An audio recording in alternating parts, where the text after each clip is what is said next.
The dust rose behind Nathan Foster's pickup like memories refusing to settle.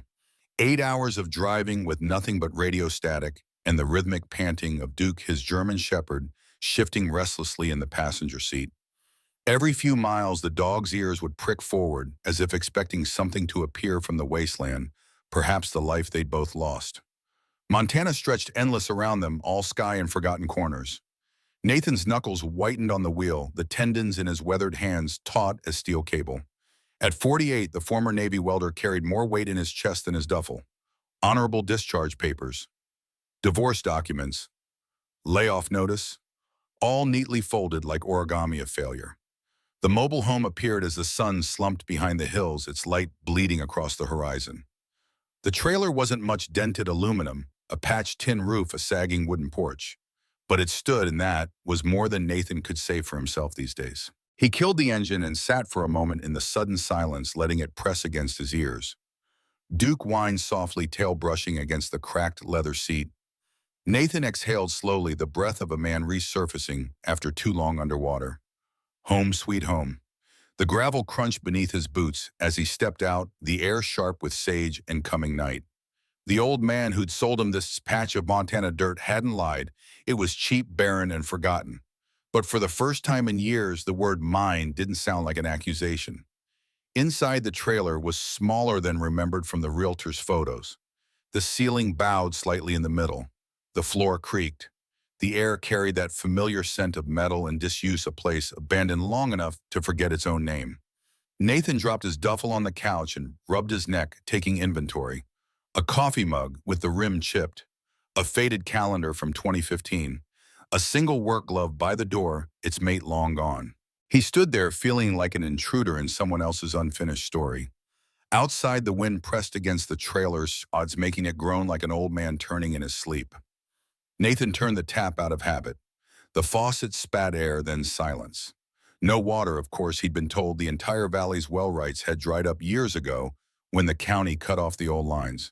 But for a man who'd lived out of his truck for 6 months, a dry tap was still better than another night in the back seat.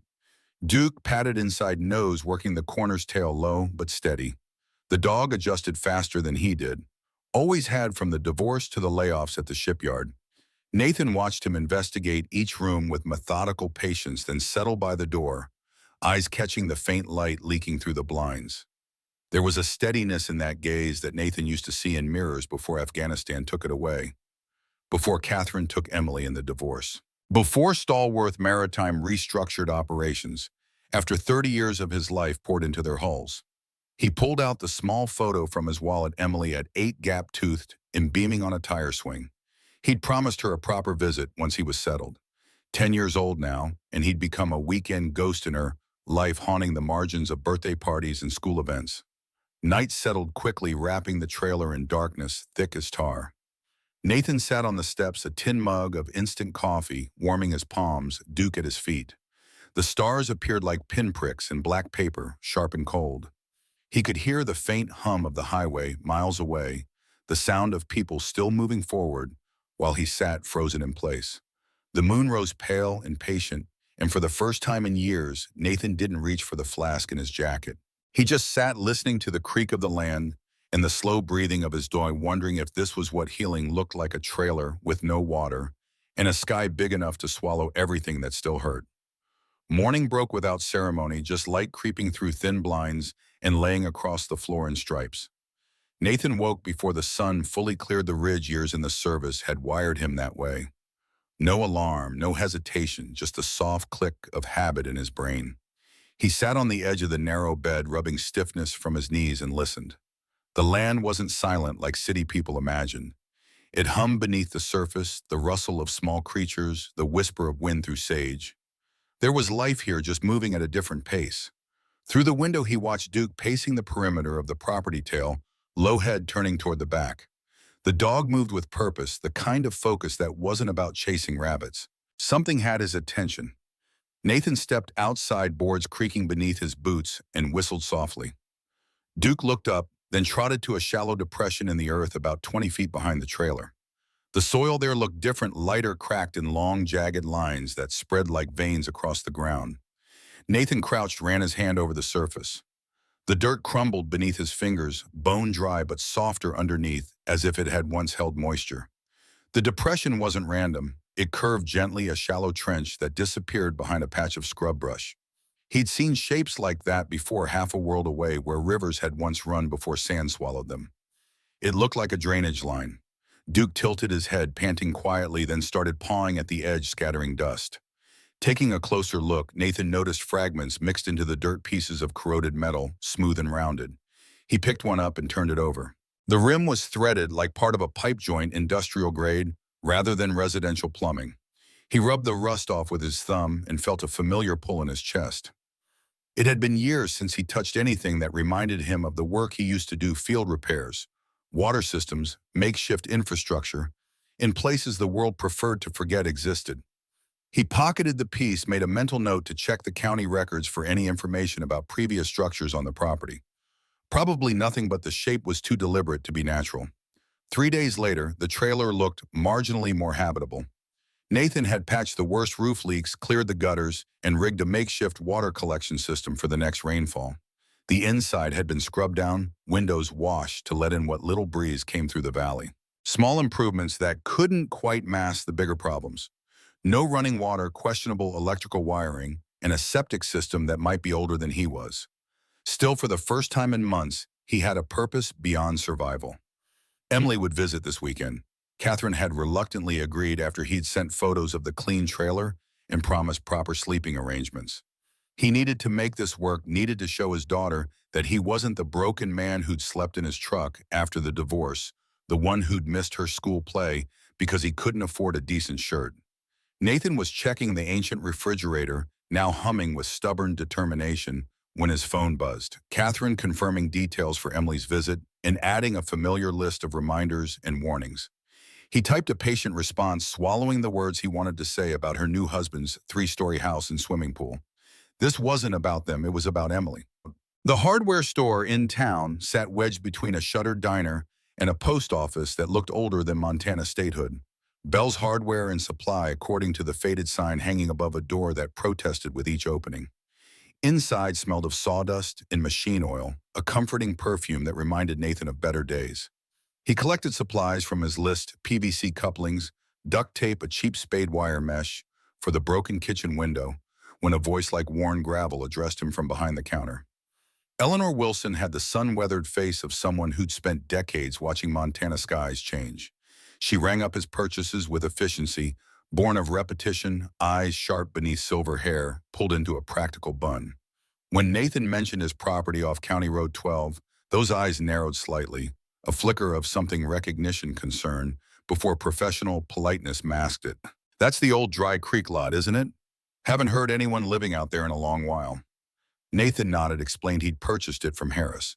Eleanor's hands paused mid-count, the calculator forgotten. "You might want to stay clear of the back section. There used to be storage out there, military installation or some such.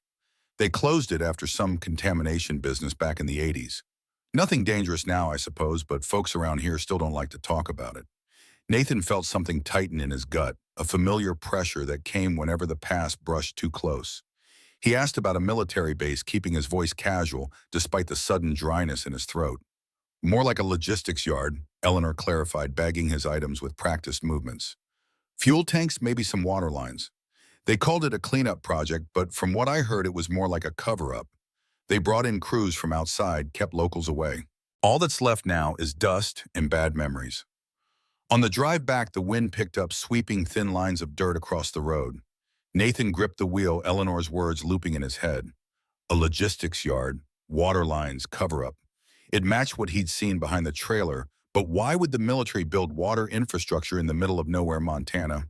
And what kind of contamination required decades of silence? Duke was waiting at the same spot when Nathan returned, standing guard like he hadn't moved all day. Nathan knelt beside him, ran a hand through his fur. "You smell something, don't you, boy?" The dog's ears twitched, and he gave a low, uneasy sound that wasn't quite a growl. Nathan followed the trench's path again, this time with purpose. He moved the brush aside and found where the ground dipped steeper. There were faint, rectangular impressions, half buried in dirt foundations maybe. He scraped the surface with his boot and uncovered a fragment of poured concrete, the edge beveled like old military construction. Memories flickered disjointed work crews and uniform pipes laid under foreign soil, men joking about how they were building water for ghosts. Nathan hadn't thought about those words in years, hadn't allowed himself to. Duke nudged his leg, pulling him back to the present. Nathan looked around at the wide-open hills and the endless dry sky, and for the first time since arriving, he felt like the land was watching him back. Not just empty space, but something with intent waiting for him to uncover what it had kept buried. Friday afternoon brought the rumble of Catherine's SUV up the gravel drive. Nathan straightened his shirt, checked his reflection in the window, a habit from when appearances mattered between them. Duke sat alert by the door, recognizing the sound of the vehicle even before it appeared. Emily tumbled out first, all gangly limbs and untied shoelaces, her backpack nearly as big as she was. Her hair had been cut shorter since he'd last seen her bangs, now framing brown eyes that matched his own. Catherine followed more slowly, her gaze cataloging the trailer and surrounding property with the careful assessment of someone looking for reasons to object. Dad Emily crashed into him with the full-body enthusiasm that hadn't yet been tempered by teenage restraint. Nathan hugged her tight, surprised as always by how much she grew between visits. Duke circled them, tail wagging furiously until Emily dropped to her knees to greet him properly. Catherine approached with arms crossed, designer sunglasses masking her expression. She'd married up after the divorce, Alan Prescott, investment banker, provider of private schools and horseback riding lessons, and all the stability Nathan's welding career couldn't compete with. The trailer looks better than expected. Her voice carried the faint accent of someone who'd worked hard to erase their rural origins. Nathan nodded, acknowledging both the compliment and its limitations. They exchanged necessary information about Emily's medication schedule, homework requirements, and the time Catherine would return Sunday evening. Once the SUV disappeared down the drive, Nathan felt his shoulders drop 2 inches.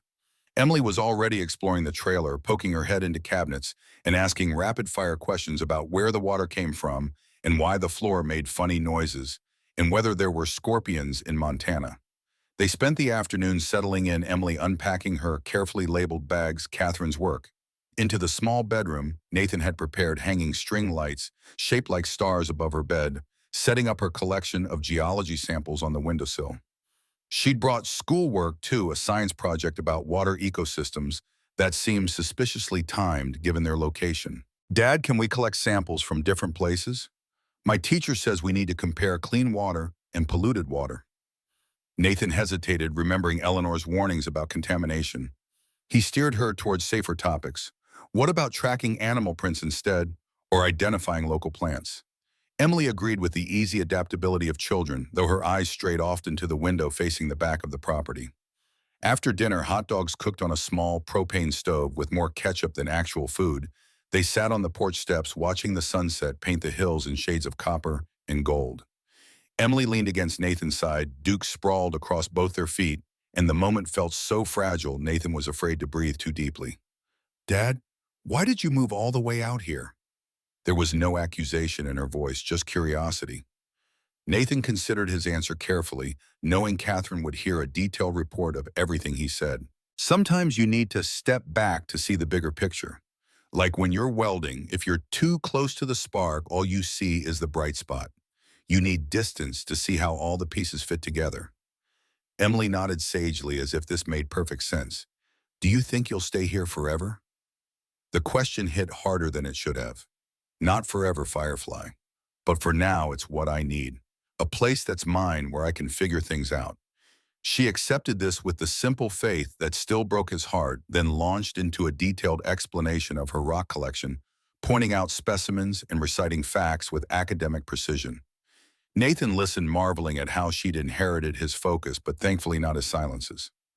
Saturday morning dawned clear and cool.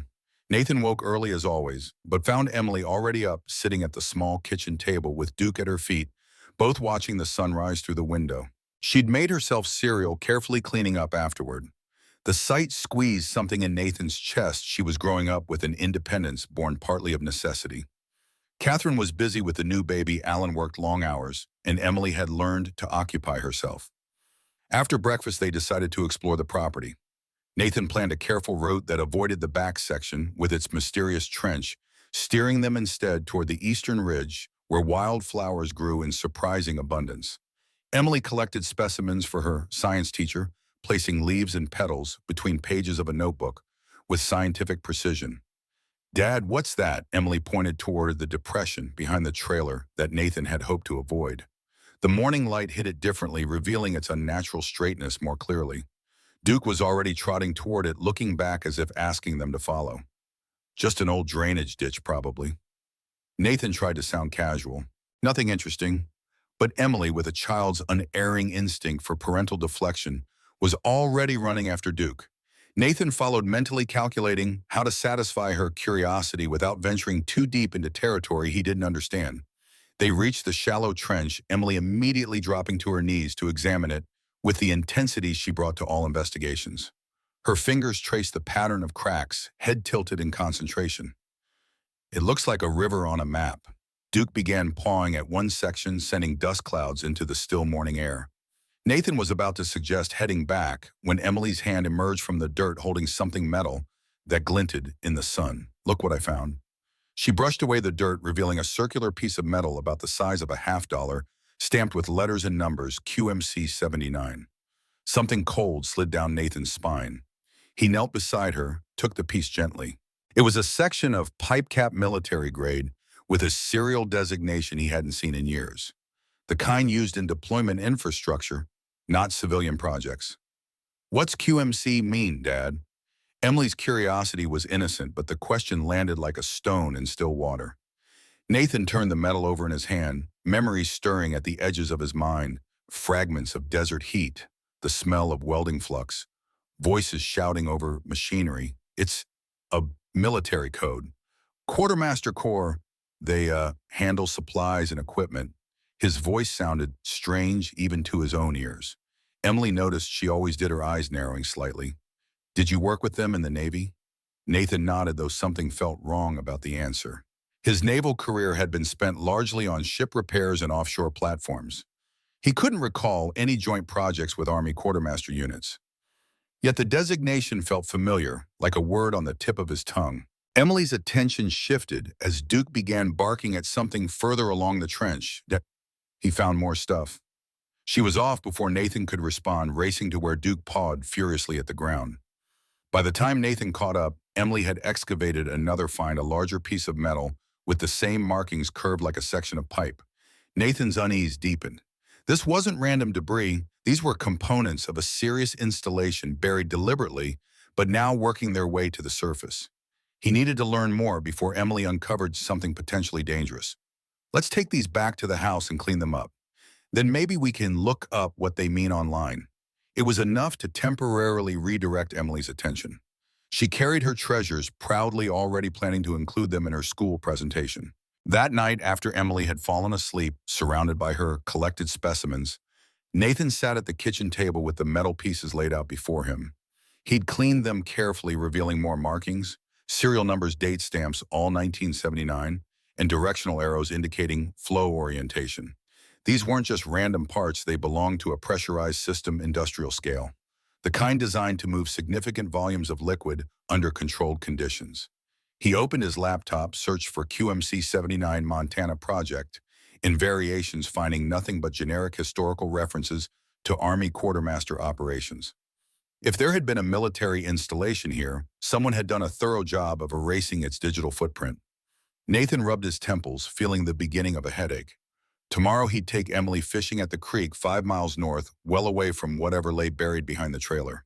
Monday, after Catherine picked her up, he'd drive into the county seat and check the property records, maybe talk to the local historical society if one existed. He was about to close the laptop when a final search attempt, Dry Creek, Montana, military contamination 1980s, returned a single result, a scanned newspaper clipping from the Flathead Gazette, dated August 1989.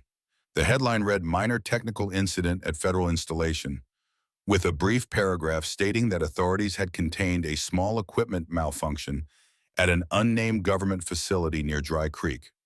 No injuries reported, no further details provided. Nathan stared at the screen, the headache intensifying. A minor technical incident requiring a classified cleanup operation and decades of silence. He didn't believe in coincidences, not after 20 years in the Navy, seeing how the government handled public relations. Something had happened here, something significant enough to bury both physically and informationally. His dreams that night were fragmented, disjointed flashes of metal pipes gleaming under desert sun, pressure gauges spinning wildly, voices shouting over radio static.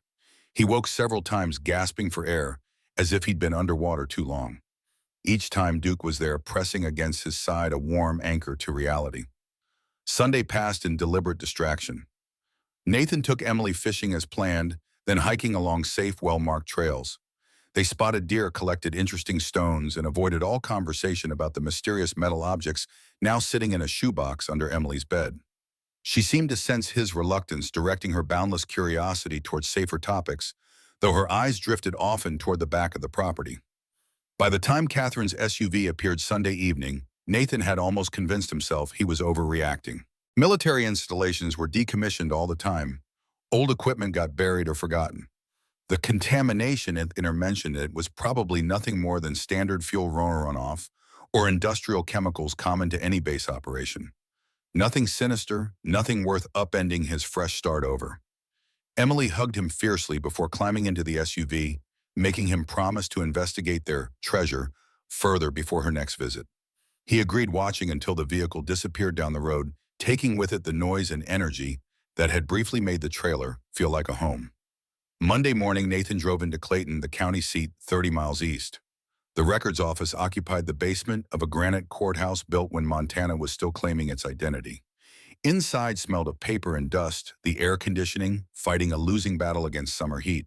The clerk, a man who looked like he'd been part of the building's original construction, led Nathan to a row of metal filing cabinets after hearing his request for property records. Most folks looking for that are lawyers or tax assessors. "You buying or selling?" "Just bought," Nathan explained, trying to learn the history of the place. The clerk, Frank Thompson, according to his nameplate, raised bushy eyebrows but asked no further question, simply pointing Nathan toward the appropriate drawer and returning to his desk. The files were organized by township and ranged decades of property transactions preserved on yellowing paper. Nathan found his parcel number and began working backward through the chain of ownership.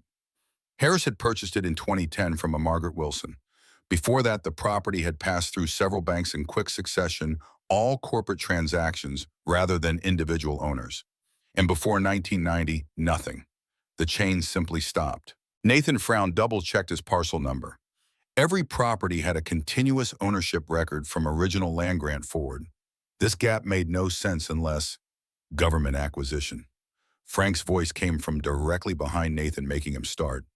The clerk had approached silently, watching Nathan's investigation with apparent interest. "They do that sometimes, classify the records, usually military or energy projects. When they're done, the land goes back on the tax rolls like it never left." Nathan asked about accessing those classified records. Frank shook his head. "If they exist at all, they're not here. Might try the federal archives, but good luck with that." Although, he paused, considering, "We do have infrastructure maps in the back room. Might show something if there were utilities installed." The back room was even more ancient than the main office, illuminated by flickering fluorescent tubes that cast everything in sickly green. Frank pulled a large flat drawer from a metal cabinet and carefully extracted a set of maps wrapped in protective plastic. "These are from the county engineer's office. Survey grids, topographic overlays, utility corridors. Not as complete as we'd like, budget cuts, but might show something." Nathan spread them across a large table, locating his property by coordinates. On a map labeled Infrastructure 1970-1990, he found what he was looking for, a faint blue line running right through his property. An old water conduit marked Line B, Reservoir 6.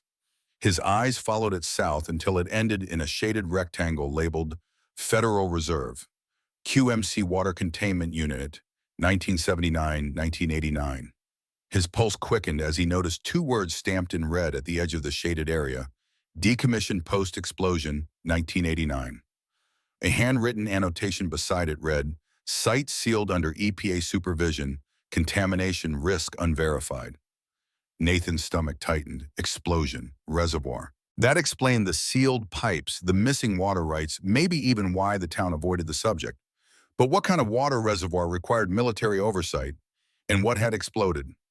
He continued searching through the documents, looking for personnel records, incident reports, anything that might explain the facility's purpose. In a binder labeled Civil Engineering Support, Contracted Personnel, he found a list of workers assigned to the project. His finger moved down the columns of names and unit codes, stopping abruptly at line 42. Foster N., Civil Ops Technician, 3rd Division.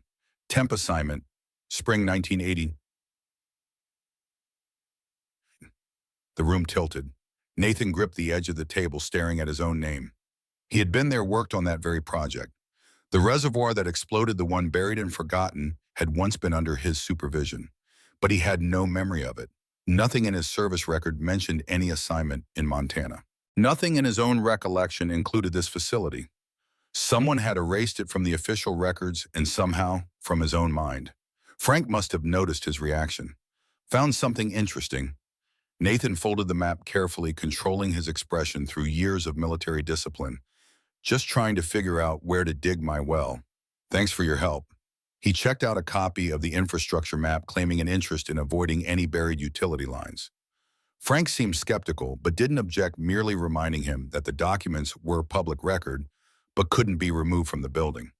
The drive back to the trailer passed in a blur, Nathan's thoughts racing faster than the truck. He'd served in many places during his 20 years Persian Gulf, Philippines, brief deployments to bases across the Pacific. But never Montana. Never at a water containment facility. Yet there was his name in black and white, assigned to a project he couldn't remember. Duke greeted him at the door, tail wagging, until he sensed Nathan's mood, then pressing against his leg with the intuitive comfort of a companion who asked no questions. Nathan spread the copied map on the kitchen table, tracing the blue line from his property to the reservoir again and again, as if repetition might trigger memory. That evening, he began digging where the trench was deepest, working methodically with the new spade. The soil came away easily at first, then grew compacted and heavy. Each thrust of the blade sent jarring impacts up his arms, but he continued as the sun set and shadows lengthened across the property. After 2 feet, the shovel struck something solid with a hollow metallic clang. Nathan dropped to his knees, clearing dirt with his hands. The steel beneath was darker than he'd expected, coated in a dull protective film that cracked under his fingers. Not broken or corroded, sealed. Deliberately. He followed the exposed section of pipe, tracing it until he reached a circular cap welded shut. The seam was smooth, deliberate, the work of someone who knew how to make a closure permanent. He brushed away more dirt, revealing the same markings from Emily's discoveries, QMC79 followed by a serial number. Nathan sat back, wind tugging at his shirt, as darkness fell completely. The weld pattern on the cap nagged at him, the angle of the bead, the double pass, the slight overlap at the joint. It was identical to the method he'd been taught and used countless times throughout his career. This looks like my work. The words felt strange in the air, like they belonged to someone else. He stared at the exposed pipe, at the perfect welds he somehow knew he'd created, and felt a chill that had nothing to do with the evening air. What had happened here in 1989, and why couldn't he remember any of it? Nathan spent the next week dividing his time between necessary trailer repairs and careful excavation of the pipe. He worked systematically, exposing more of the line without breaking or damaging it, documenting each section with photographs. The pipe ran straight south toward the area marked as the reservoir site on the county map, disappearing beneath his property line into adjacent federal land. Each discovery brought more questions.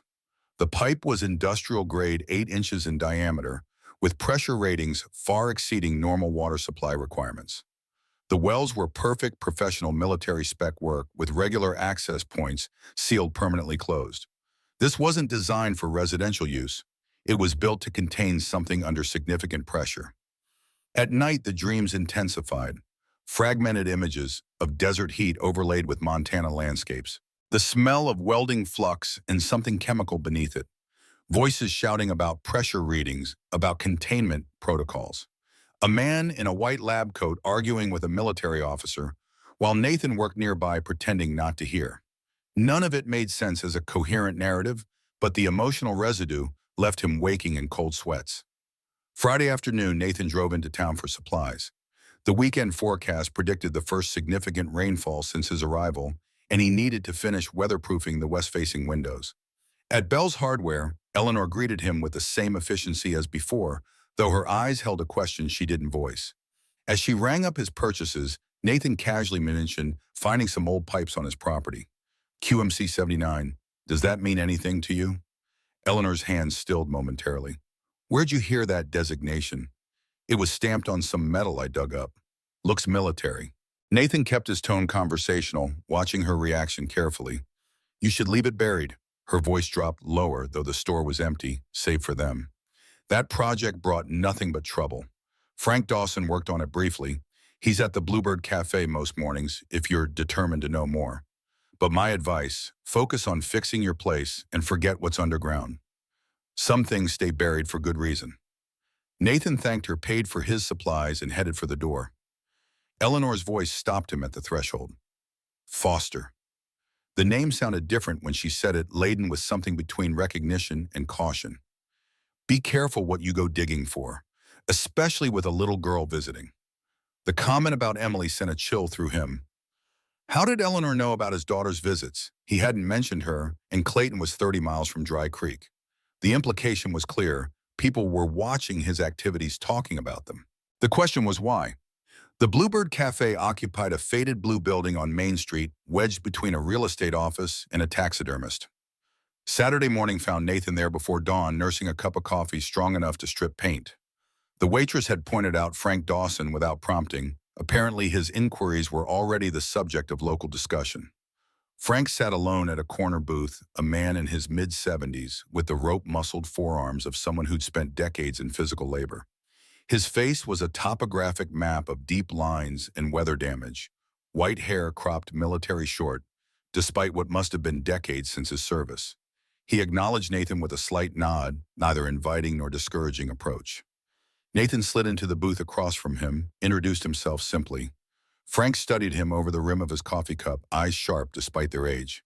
Eleanor said you might know something about the old QMC project at Dry Creek. Frank set down his cup with deliberate care. Knew I'd be hearing from you eventually. Figured it'd take longer, though. You military, 20 years Navy. Nathan watched the older man's face for any reaction. Mostly welding hall repairs, infrastructure, and deployment zones. Frank nodded slowly. That explains it then. They'd want someone with your skills.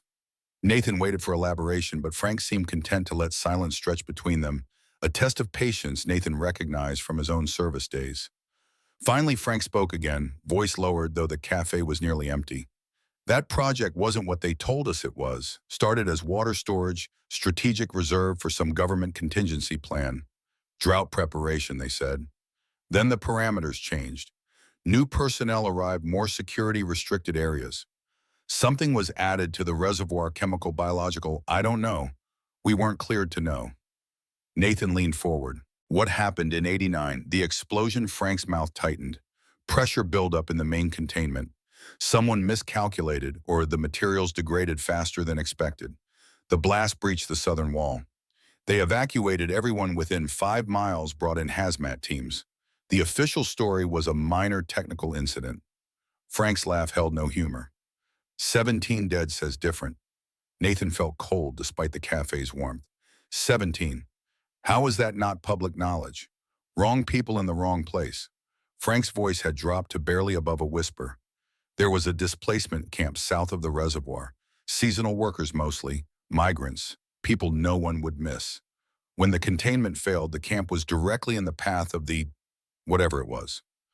The survivors were relocated, compensated for their silence. The bodies were handled by military personnel. No local involvement, no local witnesses. Nathan struggled to process this. A covered-up disaster with multiple casualties on American soil. It seemed impossible in the modern era of information and oversight. Yet the missing records, the sealed pipes, the town's collective amnesia, it all supported Frank's account. Why are you telling me this? Nathan asked finally. Frank's eyes fixed on his, searching. Because your name was on the personnel roster. You were there for the final phase, the sealing of the lines after the incident. I remembered because you argued against it. Said cutting off the secondary water supply to the camp was criminal, especially after what they'd been through. You threatened to report it up the chain. The next day you were gone. Military police escort. We were told you'd been reassigned for psychiatric evaluation. Nathan's head throbbed suddenly, pain lancing behind his eyes, as fragmented images flashed through his mind, signing confidentiality papers, a sterile room with monitoring equipment, a doctor explaining a new treatment protocol for PTSD. None of it connected to any coherent memory, just disjointed scenes without context. Frank watched his reaction with knowing eyes. They did something to you, didn't they? Made you forget. Nathan couldn't answer, the pain intensifying with each attempt to access memories that seemed just beyond reach. The older man nodded as if confirming a private theory. Thought so. There were rumors about a program voluntary at first, then not so much. For personnel who'd seen things they shouldn't know, things that complicated the narrative. We called it the mind wash. Frank reached into his jacket, removed a small envelope, and slid it across the table. Been keeping this since '89, wondering if anyone would ever come asking the right questions. Might help you make sense of things. But be careful who sees it. The company that managed the cleanup. They're still around, just different name. Corwin Industries became Evergreen Development. Same people, same methods. Nathan took the envelope, feeling the small hard drive inside. He opened his mouth to ask another question when the cafe door swung open, bell jangling harshly. A man in an expensive suit entered, mid-40s, athletic build, beneath tailored clothing, sunglasses despite the early hour. He surveyed the room with practiced casualness before taking a seat at the counter. Frank's expression didn't change, but his body tensed. Go home, son. Look at what I gave you in private. If anyone asks, we talked about, well, drilling techniques. Nothing more. He raised his voice to normal volume. Yep, that depth should hit the aquifer if you're lucky. 50-50 chance these days with the water table dropping. Nathan understood. He thanked Frank for the advice, paid his bill, and left without looking toward the counter. In his truck, he glanced back through the window to see the suited man now occupying his vacated seat across from Frank. The older man's face revealed nothing but his hands gripped his coffee mug with whitened knuckles. The drive home was tense, Nathan checking his rear-view mirror frequently for signs of being followed. The envelope burned in his pocket, its contents potentially dangerous if Frank's warnings had merit. Corwin Industries, Evergreen Development. The names meant nothing to him, but they clearly inspired fear in Frank. Duke greeted him at the trailer door, but instead of his usual welcome, the dog's posture was alert, ears forward.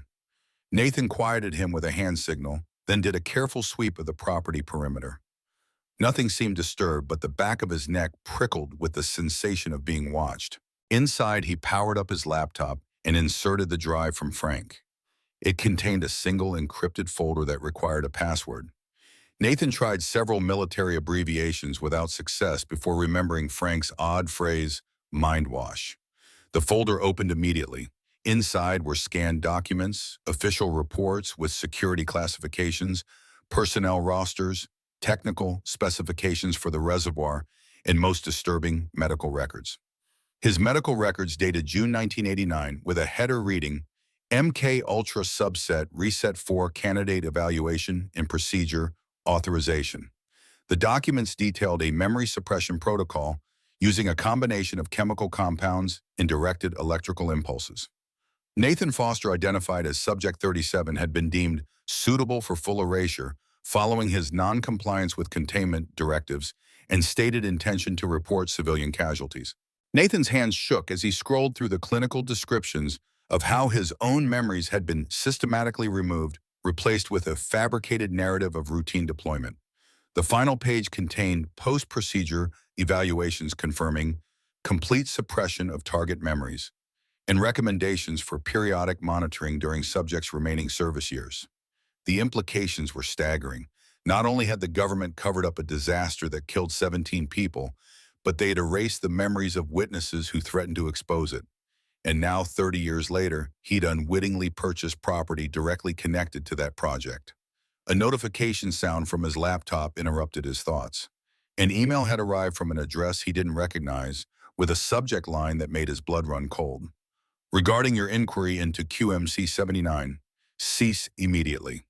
The message was brief, Mr. Foster. Your recent activities have come to our attention. We strongly advise you to discontinue any investigation into the former federal installation at Dry Creek. Your property purchase was approved with the understanding that no subsurface exploration would occur. For your own safety and legal protection, please contact our office to discuss appropriate remediation steps. Victor Blackwood, Executive Director, Evergreen Development Group. Attached was a formal offer to purchase his property at 3 times its market value contingent on immediate acceptance and a non-disclosure agreement. The threat was polite, but unmistakable. Nathan closed the laptop slowly, mind racing. They were watching him, had been since he purchased the property. His research at the county office, his conversation with Frank, possibly even his excavation of the pipe, all monitored somehow. A vehicle approached, outside tires crunching on gravel. Nathan moved to the window, watched a white SUV with tinted windows pull up to his gate. Duke growled low in his throat, positioning himself between Nathan and the door. A man emerged from the SUV, the same suit from the cafe, now identifiable as the sender of the email.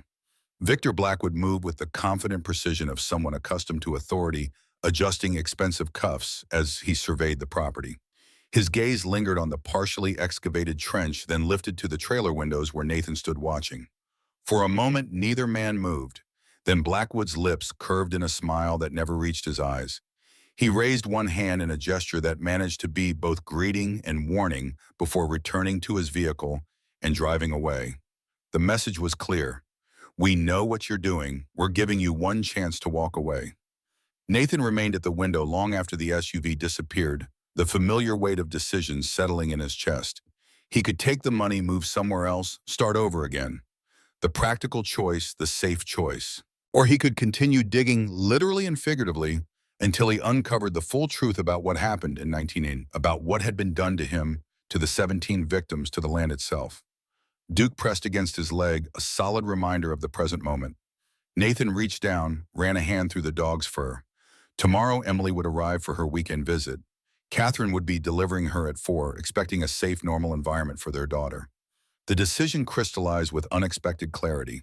This wasn't just about him anymore, or even about justice for past wrongs. It was about the future, Emily's future, and the futures of all the families living near this buried danger. If chemicals had contaminated the groundwater, as Frank suggested, the threat wasn't historical but ongoing. Nathan turned from the window, opened his phone contacts, and scrolled until he found a name he hadn't called in years, Rachel Martinez, at the Flathead Gazette. They'd met during a veterans event where she'd interviewed him for a piece on military tradespeople. She'd given him her card, told him to reach out if he ever had a story that needed telling. At the time, he'd thought it professional courtesy. Now it might be his only protection against whatever Evergreen Development had planned. The phone rang 3 times before she answered, voice crisp with professional interest. Nathan took a deep breath and spoke the words that would change everything. I have a story about a government cover-up, 17 dead decades of silence, and I think I was part of it. How soon can you meet? The Flathead Gazette occupied a brick building that had witnessed a century of Montana news. Rachel Martinez met Nathan at a corner table in the coffee shop across the street, her reporter's notebook already open. At 36, she carried herself with the focused energy of someone who'd fought twice as hard for half the recognition in a profession still dominated by older men. Dark eyes assessed Nathan with professional skepticism beneath a practical bob cut that framed sharp features. Nathan recognized the look he'd worn at himself during equipment inspections, the mental checklist of potential weaknesses, the search for telltale signs of compromise. He'd passed her initial interview years ago when she profiled veterans transitioning to civilian work. Now he needed to pass a more critical examination. Nathan slid the flash drive across the table, keeping his voice low despite the ambient noise of espresso machines and indie folk music.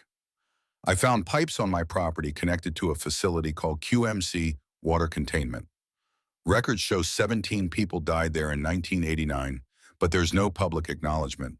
And according to these files, I worked there, but I have no memory of it. Rachel didn't touch the drive immediately. Her father had been an engineer with similar government contracts. He died 3 years ago from a rare liver cancer, one of 6 cases, and his former colleagues all dismissed it as coincidence. Coincidences fueled her journalism career and the careful distrust evident in her measured response. Corporate cover-ups aren't exactly breaking news, Nathan. What makes this different? Nathan leaned forward close enough to see the small scar above her eyebrow. Because they erased my memory of it, officially through something called Project Reset, and because Evergreen Development just offered me triple market value for land that should be worthless. Rachel's fingers finally closed around the drive, disappearing it into her bag with practiced discretion. The movement of a woman accustomed to protecting sources. She tapped her pen against the notebook, calculating risk against potential impact. What's your endgame here, Justice Money? Revenge? The question wasn't accusatory but pragmatic. Nathan appreciated her directness, the military bluntness that civilians often mistook for rudeness. The truth is on that land. I need to know what they made me do, what they made me forget, and if there's still danger there, people need to know. Rachel studied him, weighing sincerity against the possibility of the manipulation. Her father had taught her that government projects never truly ended. They just changed names and continued under deeper cover. I'll look into it, verify what I can independently. But understand something. If evergreen is what you say, they're already watching. Your trailer, your phone, possibly this conversation. Be careful with your daughter this weekend. The mention of Emily sent ice through Nathan's veins. He hadn't told Rachel about Emily. Either his surveillance was even more thorough than he'd feared, or Rachel had done preliminary research before their meeting. Neither option offered comfort. Outside Montana, spring painted the world in cautious green, the kind that knew winter could return without warning. Nathan drove with mechanical precision, mind racing through contingencies. He'd survived 3 deployments by planning for worst-case scenarios. The habit had strained his marriage but kept him alive. Now it might protect Emily. The weekend passed in careful normalcy. Nathan showed Emily how to replace window screens, build a rain barrel collection system, identify edible plants around the property. They stayed away from the excavated trench, though he caught her watching it from the kitchen window, curiosity practically radiating from her small frame. Emily had inherited his stubbornness alongside Catherine's analytical mind, a combination that both worried and filled him with quiet pride. Monday morning, after Catherine's SUV disappeared down the gravel road, Nathan's phone vibrated with a text from Rachel. Need to meet, not on phone, Blue Pines Trailhead, 2 p.m. The Blue Pines Trail wound through national forest land 15 miles north, public enough to seem casual, remote enough for privacy. Nathan arrived early, parking his truck at the nearly empty lot. Duke accompanied him, the dog's senses more reliable than any electronic countermeasure. Rachel appeared punctually dressed for hiking in practical layers, a camera hanging from her neck, the perfect cover for 2 people who shouldn't be meeting. They walked a quarter mile in silence before she spoke, voice barely above the rustle of pine needles underfoot. I found your name in the records. Naval Special Projects Division, temporary assignment to Army QMC, spring 1989. But there's a 3-month gap afterward listed as medical leave. No details. She paused at a fallen log, pretended to photograph wildflowers while continuing in the same low tone. Corwin Industries handled the cleanup operation. Their environmental division became Evergreen Development in 1995 after a series of lawsuits that were all dismissed under national security exemptions. Nathan absorbed this, connecting dots between Frank's story and official confirmation. What was in the reservoir? What leaked? Rachel glanced around before answering. Not leaked, released, deliberately. The facility wasn't just water storage, it was testing containment methods for chemical weapons components. Not the weapons themselves, but precursor elements. Legal loophole to bypass chemical weapons conventions. The revelation hit Nathan like physical impact. He'd been part of a chemical weapons program on American soil. The fragments of dreams suddenly made horrific sense. Pressure gauges, containment protocols, the argument between scientists and military officers. Rachel continued, voice clinical despite the content. The explosion released a compound called D47 experimental neurotoxin. Fast-acting, leaves little trace. 17 dead in the settlement, downhill mostly migrant workers. All bodies removed by military personnel. Death certificates cite natural causes. Duke whined softly, picking up on Nathan's distress. He ran a hand through the dog's fur, anchoring himself in the present, while his mind reeled through implications. They deliberately sealed the water lines, cut off the camp's supply after the explosion. Why? It makes no sense. The damage was already done. Rachel's expression darkened. The water wasn't for drinking. It was for a containment cooling system for underground storage. When it failed, temperatures rose, compounds destabilized. They sealed it to prevent further releases, knowing it meant abandoning survivors without necessary decontamination resources. Each revelation twisted deeper into Nathan. The migrant camp residents had been sacrificed twice, first as collateral damage, then as disposable complications. And he had helped seal those lines until his conscience surfaced and they'd wiped it from his mind. Something else Evergreen is planning a solar farm installation in that valley. Rachel's camera clicked, documenting nothing but maintaining their hiking cover story. Their permit applications mention extensive soil preparation and subterranean infrastructure development. They're not building solar panels, they're cleaning up evidence. Nathan's voice sounded distant to his own ears. Anything left from the original facility would be removed, any contamination quietly remediated without public knowledge. Rachel nodded, the movement barely perceptible. They need your land to complete the project. Without it, they can't access the main containment area. The timeline on their permit application suggests urgency. Something's forcing their hand after 30 years of leaving it buried. The path curved around a stand of ponderosa pines, opening to a view of distant mountains, still capped with snow. Nathan stopped, absorbing both the landscape and the weight of Rachel's information. His property wasn't just connected to the facility, it was the key to accessing it. His random purchase had inadvertently threatened decades of carefully maintained secrecy. Rachel checked her watch, professional paranoia governing her movements. I need to verify more before publishing anything. Meanwhile, be careful. These people sanitized an entire incident from public record.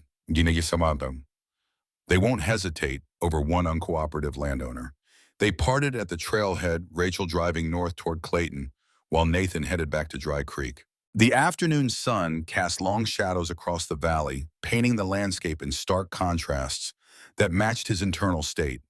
The familiar weight of duty pressed against him, not military obligation, but something more fundamental. The truth needed excavation as surely as those sealed pipes. At home, Duke's behavior changed the moment they stepped from the truck. The shepherd's posture lowered, hackles rising as he circled the trailer's perimeter. Nathan followed cautiously, hand resting on the pocket knife he'd carried since his first deployment. The door stood slightly ajar, not broken, but definitely opened by someone with precision tools rather than a key. Inside, the disturbance was professional, almost undetectable. Cabinet doors aligned at slightly different angles. His laptop positioned 2 inches from its usual spot. The folder containing property documents moved from beneath his socks to between them. Someone had searched his home with methodical thoroughness, leaving deliberate evidence of their presence, a warning rather than covert intelligence gathering. Nathan checked his small safe hidden beneath the floorboards. The drive from Frank remained secure. He'd anticipated this possibility and kept truly sensitive materials away from obvious storage locations. Military paranoia sometimes paid dividends. That night brought no dreams of pipes or explosions, his subconscious apparently exhausted by the influx of waking revelations. He woke before dawn, drove to the small lake 5 miles north, and sat watching fog rise from the surface while planning his next move. Confrontation seemed inevitable, but required leverage he didn't yet possess. The answer arrived unexpectedly during breakfast. An email notification appeared on his phone. Rachel had sent a newspaper clipping from the Flathead Gazette archives, dated April 1989, 2 months before the explosion. The photo showed military and civilian personnel at a ribbon cutting for the Dry Creek Water Management Facility. Among the assembled figures stood a younger Nathan Foster, positioned behind a senior officer. Beside him, a man in his 50s with a distinctive widow's peak and commanding posture. Rachel's message read simply, "Man on right is Charles Blackwood, former Corwin project director. Deceased 1991 suicide, father of Victor Blackwood." The connection crystallized instantly. Victor Blackwood wasn't just protecting corporate interests, he was defending family legacy. The personal dimension added unpredictability to an already volatile situation. Nathan studied his own face in the photograph, searching for recognition in his younger self's expression. Nothing surfaced. The memory block apparently remained intact despite recent revelations. A new message appeared below Rachel's first: "Contact Harold Mitchell. Former security, now runs bait shop at North Creek Marina. He remembers you." The North Creek Marina existed in that liminal space between functioning business and abandoned property. Weathered docks extended into murky water, supporting a handful of fishing boats that had seen better decades. The bait shop occupied a small cabin near the parking area, its screen door hanging slightly askew beneath a hand-painted sign advertising live bait, tackle permits. Inside smelled of lake water and preserved fish, a pungent reminder of mortality. Harold Mitchell sat behind the counter on a stool that had molded to his frame through years of occupancy. At 78, he carried his age in his face rather than his posture, deep lines mapping a life of outdoor vigilance, but shoulders still square beneath a faded flannel shirt. The former security officer's assessment of Nathan was immediate and comprehensive, the skill set never truly abandoned. Nathan Foster. Figured you'd turn up eventually. Took you long enough. Harold's voice rasped like boots on gravel.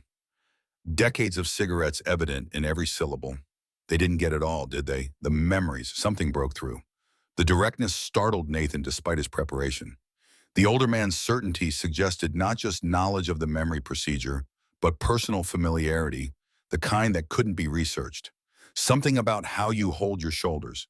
Military stays with some people more than others. Plus those eyes, same ones that watched me escort you from the facility in '89. Haunted, then haunted now. Harold stood with surprising fluidity for his age, flipped the open sign to closed, and gestured toward a back room. Here we're visible to anyone driving past. In there we've got privacy. The back room served as both storage and living quarters fishing gear, organized with military precision alongside modest residential necessities. Harold motioned Nathan to a metal folding chair, then removed a loose ceiling panel to extract a metal lockbox. Was base security for 22 years before Dry Creek. Worked the containment facility from initial construction through decommissioning. Harold's fingers moved with deliberate precision over the combination lock. Saw you arrive in '89 when they needed additional welding specialists for the secondary containment system. Saw you leave 3 months later with military police escort and after you threatened to expose the operation. The box opened to reveal documents, photographs, and a small tape recorder that belonged in a museum rather than active use. You were different from the others, asked questions, noticed details. When the explosion happened and they cut off auxiliary water to the camp, you objected. Strenuously. Harold's smile held no warmth. Made the mistake of telling Colonel Vance you'd report the violation to your Navy chain of command. Next morning, MPs arrived. You left with them looking confused. Returned to base 2 weeks later with no memory of the incident, no objections to completing the sealing operation. Nathan's head throbbed with phantom pain as Harold played the tape's scratchy audio, capturing a heated argument between multiple voices. One he recognized as his own, insisting that cutting water supply violated basic humanitarian principles, especially after chemical exposure. Another voice responded with bureaucratic precision about containment protocols superseding all other considerations. The recording confirmed what his fractured dreams had suggested he'd resisted. Stood against the operation until they had removed his capacity to object. The knowledge provided cold comfort against the larger horror of his ultimate compliance. Harold stopped the tape, studied Nathan's reaction. They used a process called reset targeted memory modification developed under MK Ultra. Officially discontinued in the '70s, unofficially continued through compartmentalized projects. You weren't the only one. Just the only one who came back. The old security officer returned the tape to its box, movements precise despite arthritic fingers. I kept records, insurance policy. His eyes met Nathan's with unexpected intensity. Never thought I'd use them, but here we are. You've got a right to know what they took from you.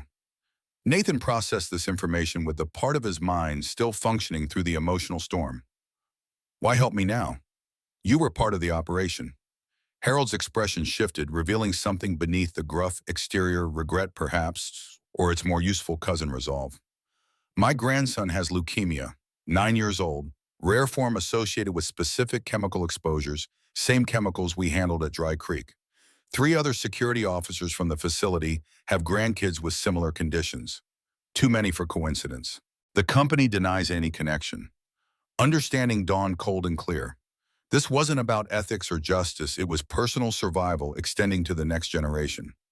Harold continued, voice steady but underlaid with steel. Corwin knew the risks even back then.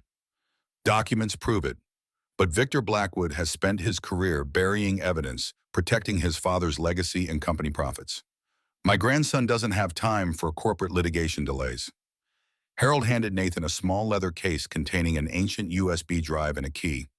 My complete records, copies of internal memos, medical reports, contamination surveys. The key unlocks a storage unit in Clayton Unit 23B. More physical evidence there. Use it however you need to. Just make them pay for what they've done.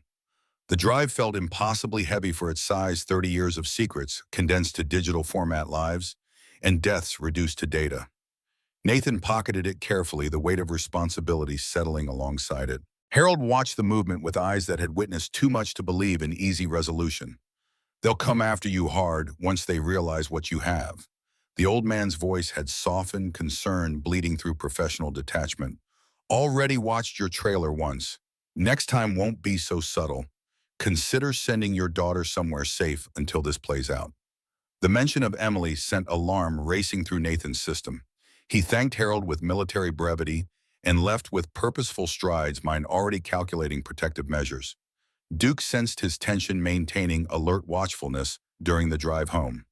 Nathan's trailer appeared undisturbed, but experience had taught him appearances meant nothing. He conducted a careful perimeter check before entering Duke, ranging ahead to detect any human presence. Finding nothing immediately threatening, he connected Harold's drive to his laptop, prepared for revelations that would reshape his understanding of both past and present. The files confirmed his worst suspicions while adding new dimensions of horror. Internal Corwin memos detailed known risks of the chemical compounds being tested, including potential groundwater contamination and long-term health effects. Medical reports documented exposure incidents among personnel and collateral exposure in the nearby camp population, clinical language masking human suffering. Most damning were the evacuation protocols implemented after the explosion, explicitly prioritizing equipment salvage over civilian medical treatment, with one memo noting that non-essential personnel exposure presents minimal liability concerns due to documentation status of affected individuals. Nathan's own medical records appeared midway through the files, detailed documentation of the reset procedure with clinical observations on its efficacy. Subject demonstrates complete suppression of target memories with minimal cognitive side effects. Procedure deemed successful. Recommended for continued field application in similar compliance scenarios. They had erased his objections and repurposed him to complete the very work he'd opposed. The violation went beyond physical to something fundamental, the theft of his moral agency, his very selfhood. His phone rang, interrupting the spiral of horror. Rachel's number appeared on screen. He answered with caution, keeping his voice neutral in case of surveillance. "We need to meet, now." The urgency in Rachel's voice cut through professional composure. "I've found something you need to see immediately. Can't discuss on phone. Your place in 30. Rachel arrived with uncharacteristic haste, parking her modest sedan at an angle that suggested immediate departure might be necessary. She carried her laptop and a manila envelope, both clutched with white-knuckled intensity.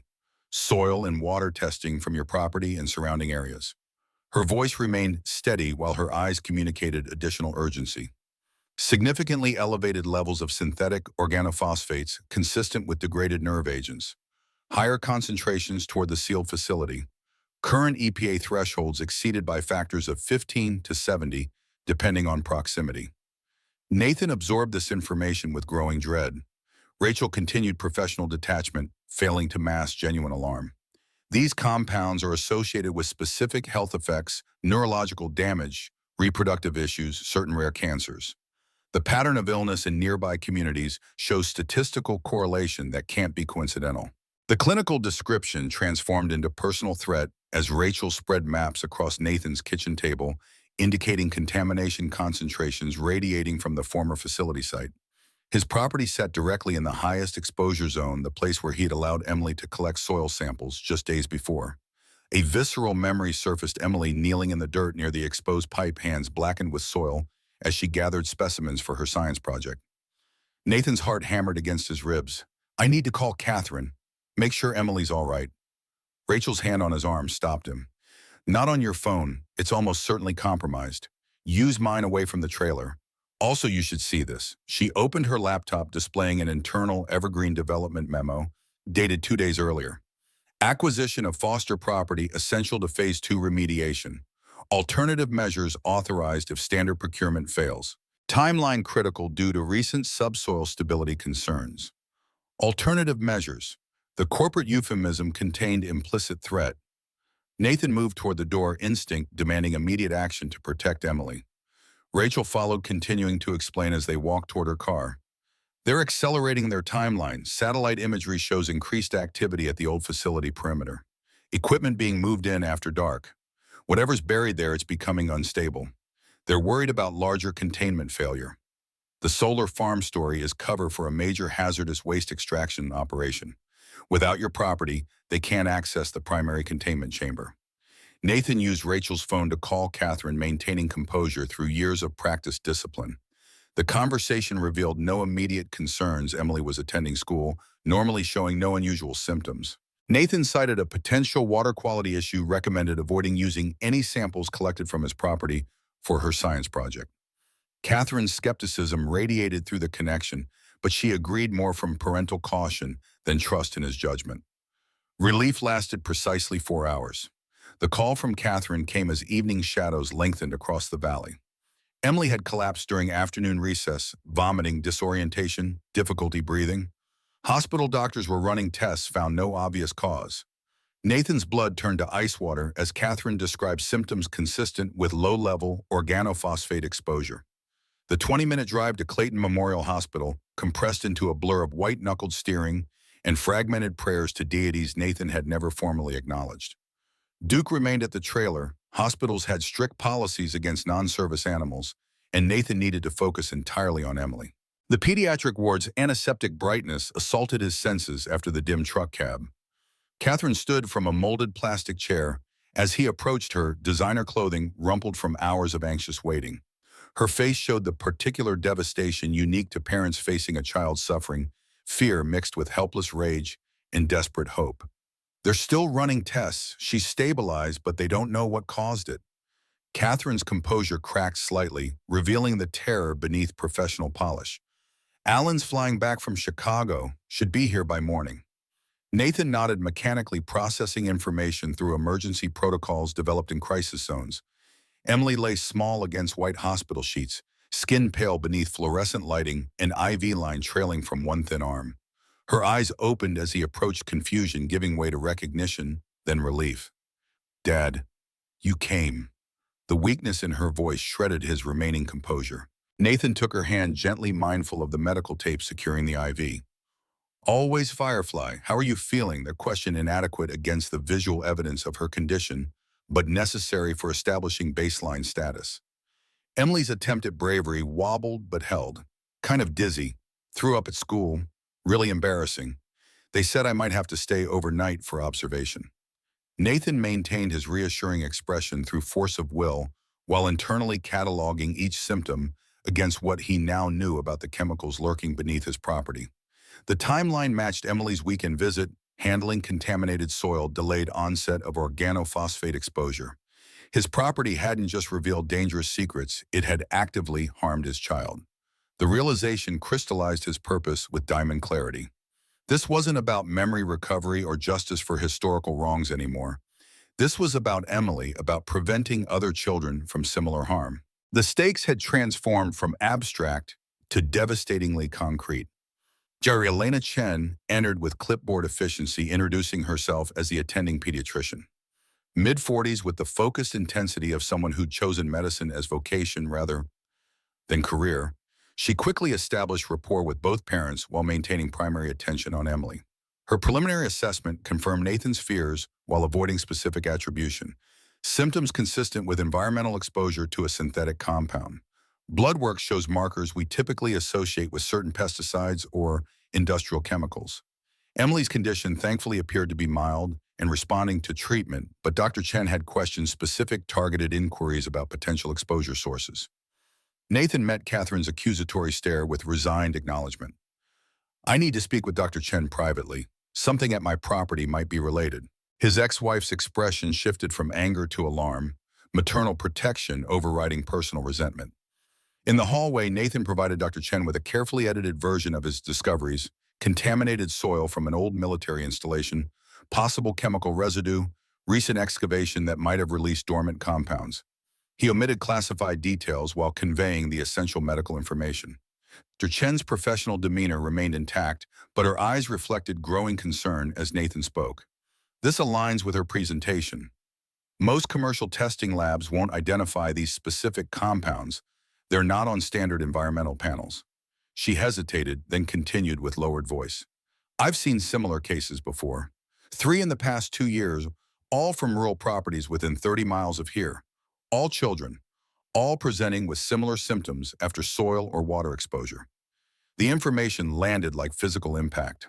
This wasn't isolated, it was pattern. Evidence of ongoing contamination affecting the most vulnerable population. Dr. Chen seemed to reach a decision, professional caution, balanced against medical necessity. I have contacts at the University Environmental Toxicology Lab. They can run specialized tests outside standard protocols. If you can provide soil samples, we might identify the specific compound, could help with Emily's treatment and potentially address the larger environmental concern. The offer represented professional risk testing outside established channels, could threaten hospital protocols, and potentially Dr. Chen's position. Nathan recognized the courage required and responded with corresponding honesty. The area might have military-grade chemical residue, possibly organophosphate precursors. Testing could attract unwanted attention from people with significant resources and motivation to maintain secrecy. Dr. Chen's expression hardened with quiet resolve. I took an oath to heal and protect. Corporate interests and government secrecy don't supersede that commitment.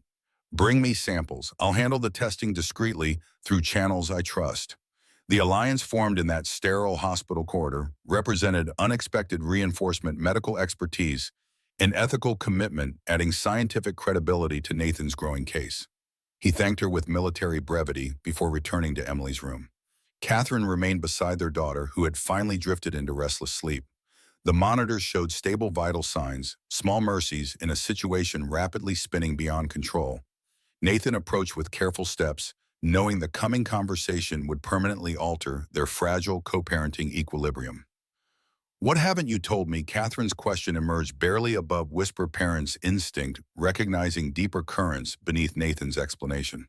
Nathan measured his response carefully enough, truth to ensure Emily's protection without drawing Catherine into dangerous knowledge. "The property has contamination from an old government facility. I discovered it recently. There are people who don't want this information public and might take extreme measures to keep it quiet." Catherine's expression cycled through disbelief, anger, and finally a cold fury that had once been directed at his deployment absences, but now focused with laser intensity on this new threat to their child.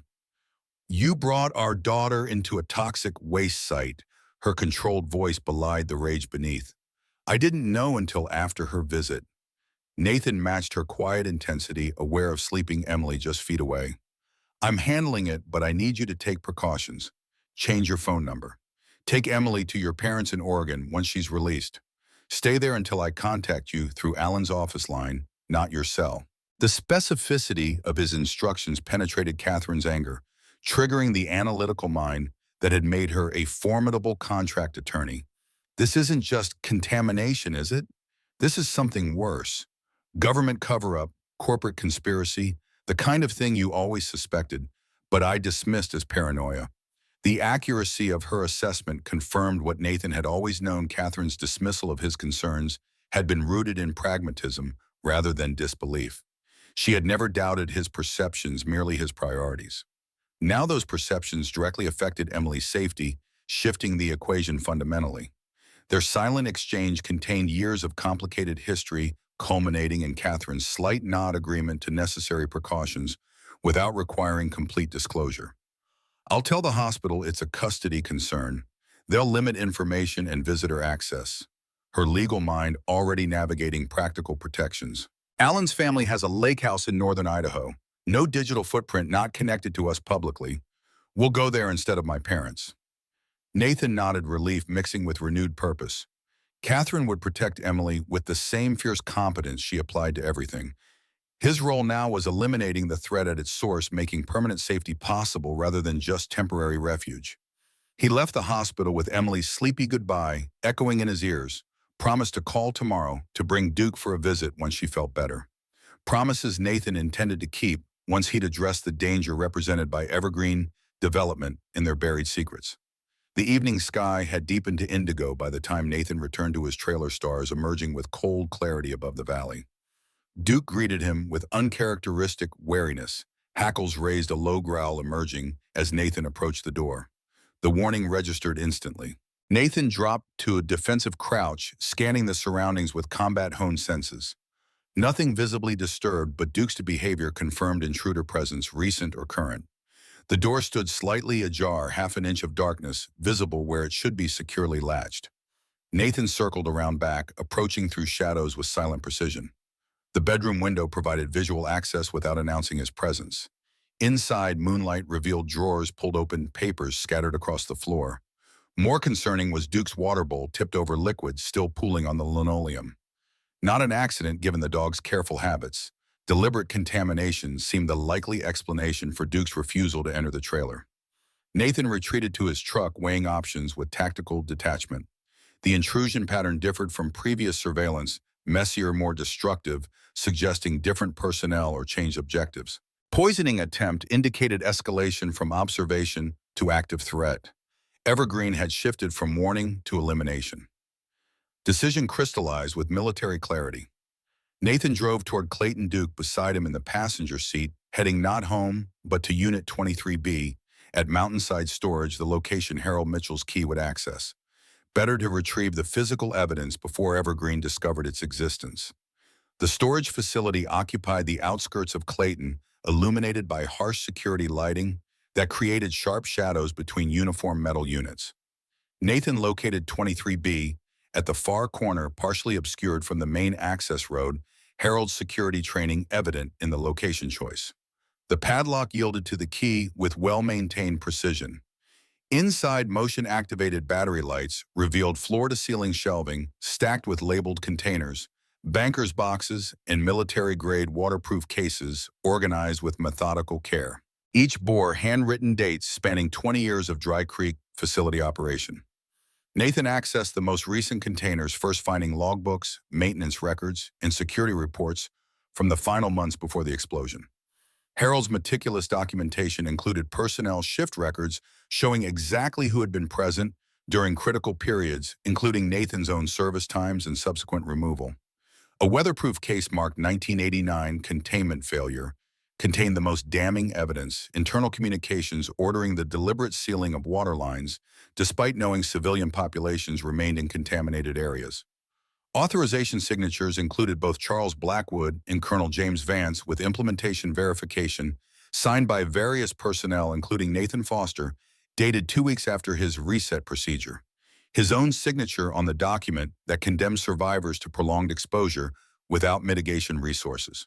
The site hit with physical force proof that their memory manipulation had successfully converted him from objector to accomplice.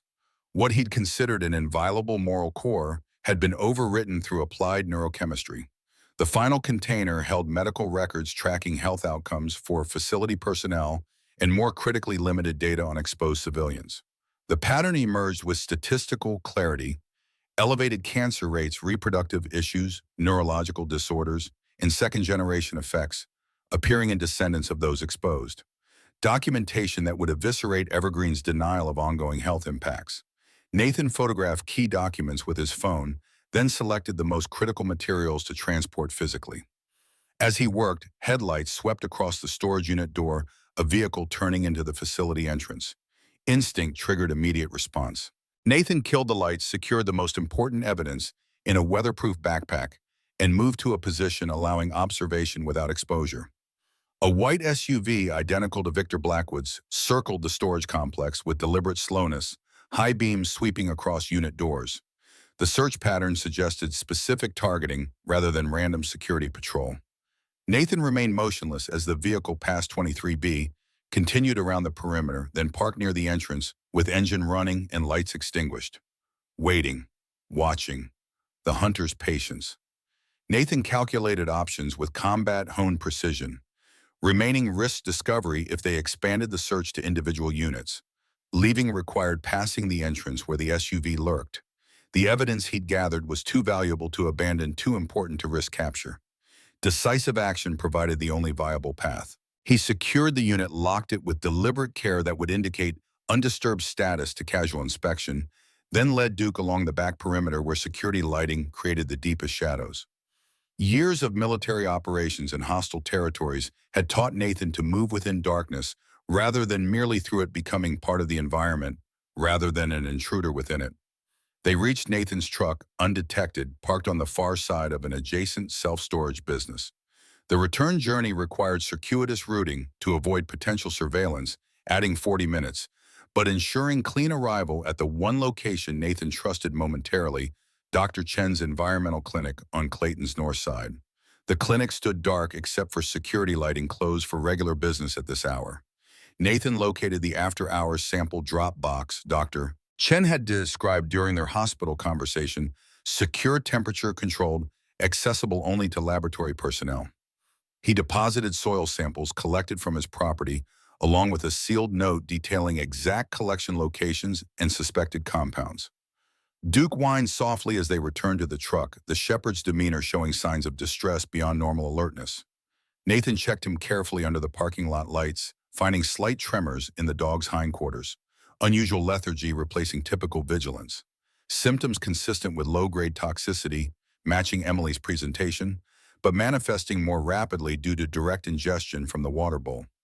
The realization fueled cold rage beneath Nathan's tactical thinking. They had targeted Duke, loyal innocent Duke, as warning or elimination attempt. The escalation pattern suggested Evergreen no longer cared about maintaining plausible deniability. Someone had authorized direct action against a military veteran and his service animal. The calculation behind such decision indicated desperation or arrogance, possibly both. Nathan drove directly to the all-night veterinary emergency clinic 20 miles south, where Dr. Raymond Winters confirmed organophosphate poisoning and administered appropriate treatment. The older veterinarian asked no questions beyond necessary medical history, his Vietnam-era service medallion suggesting understanding of situations requiring discretion. Duke responded well to treatment, but required overnight observation. Nathan provided contact information with military precision, then walked to the parking lot with renewed purpose. Evergreen had escalated beyond surveillance or intimidation to direct harm against Emily and Duke. The pattern indicated willingness to eliminate obstacles by any means necessary. Tactical response required equal escalation, not through physical confrontation, where their resources would overwhelm his, but through information warfare, where he potentially held advantage. Nathan drove toward Evergreen Development's regional headquarters in Helena, 3 hours west. The offices would be empty at this hour, but the building would reveal security patterns, access points, and organizational structure necessary for his developing strategy. The drive provided time for detailed planning. Rachel Martinez represented media leverage, public exposure, Evergreen clearly feared. Dr. Chen provided scientific credibility and medical documentation of ongoing harm. Harold Mitchell's evidence established historical culpability. Combined, they formed the foundation of a case that could withstand corporate legal counterattack. What Nathan lacked was insider leverage, someone within Evergreen with both knowledge and motivation to confirm the narrative. The corporate structure would include individuals with varying degrees of commitment to the cover-up. Finding the weak link represented his most critical intelligence need. Helena appeared on the horizon as false dawn painted the eastern sky with uncertain light. Nathan circled Evergreen headquarters, a glass and steel structure projecting environmental consciousness through ostentatious solar panels and living roof installations. The green energy facade concealed operations dedicated to bearing evidence of environmental catastrophe. Irony Nathan appreciated with grim satisfaction. Early employees began arriving as Nathan observed from a coffee shop across the street, cataloging security measures, identifying key personnel from photos Rachel had provided. Victor Blackwood's arrival disrupted the pattern of routine business, his commanding presence altering employee body language instantly. Fear response. Command hierarchy clearly centered on Blackwood despite nominal corporate structure, suggesting distributed authority. As the morning progressed, Nathan noticed a woman in her early 50s arriving separately from other executives. Her security treatment differed, respectful but distinct from standard protocols. She generated no visible fear response among staff despite apparent authority. Her features echoed Victor Blackwood's with subtle differences, similar bone structure, modified by gender, and perhaps maternal genetic contribution. Nathan photographed her discreetly, sent the image to Rachel with questioning message. The response came within minutes. Diana Blackwood, Victor's sister, Environmental science background. Joined company board after father's suicide. Less public than Victor. The information triggered strategic recalculation. Family dynamics often created pressure points within organizational structures. Diana Blackwood represented potential vulnerability in Evergreen's unified front, someone with both insider access and possible motivational complexity regarding her father's legacy.